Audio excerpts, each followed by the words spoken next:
Pagpalang umaga po sa inyong lahat. Ako po yung nagbabalik ang inyong likod, Agent Joel. So meron po tayong tinitignan dito na 14 hectares. Inumpisahan ko po dito sa taas para po makita ninyo. Tapos puntahan ko mamaya yung harap niya. Ito ay 14 hectares at apat na title po ito. May rice land, meron siyang at least 20 pieces na mango trees. So tingnan natin, may mga milina. So yung milina naman ay yung 40% niyan ay mapupunta sa ating mga tenant. So yun po yung usapan ng seller po natin, yung mga nakatanim na pepper tree kumbaga. Pero sabi naman ng tenant, nakausap namin, pwede naman daw kung gusto nyong bilhin na yung part nila, yung share nila, tapos hanggang doon pag ganun pa yung lote. So mamarkahan ko na lang sa drone.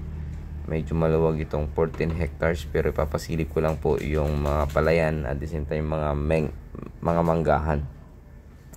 So ulitin ko, ito ay apat na titulo at may sukat na 14 hectares. So yung rice land niya almost 6 hectares ata pataas. So hindi natin masukat. May mga fish pond po ito. Doon po sila, yung isa doon sila kumukuha yung mismong patubig nila. So hanggang doon pa tinuturo po ng kasama natin si Chel or Mex Vlog pag ganun. So mamarka na lang namin yung mga ano yan yung mga manggahan yan, 20 pieces more or less ayon sa ating mga tenant. So yung tenant yung sumama sa atin dahil siyang nakakalam ng mga boundaries nito. At sa tenant naman walang problema, may usapan na po sila ng ating seller. So sana magustuhan nyo ito at isa po sa mapili ninyo dahil ito po ay malapit sa view deck ng Umingan, Pangasinan.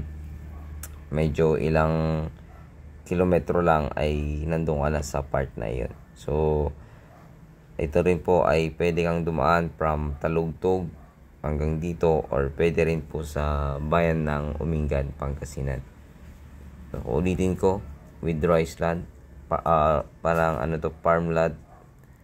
So from provincial road ay nasa almost 3 kilometers from provincial road po ito.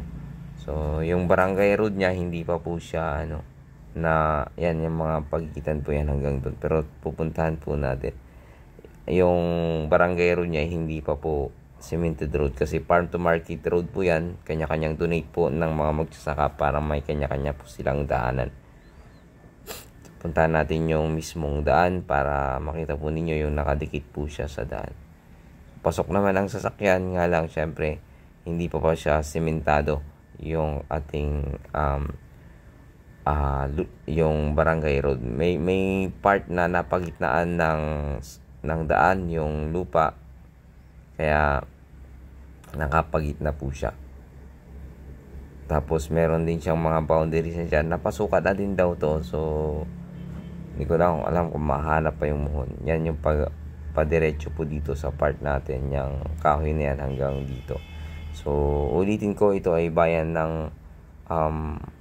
Umingan, Pangasinan. May sukat na 14 hectares at apat na titulo po ay po yung mga nakapangalan.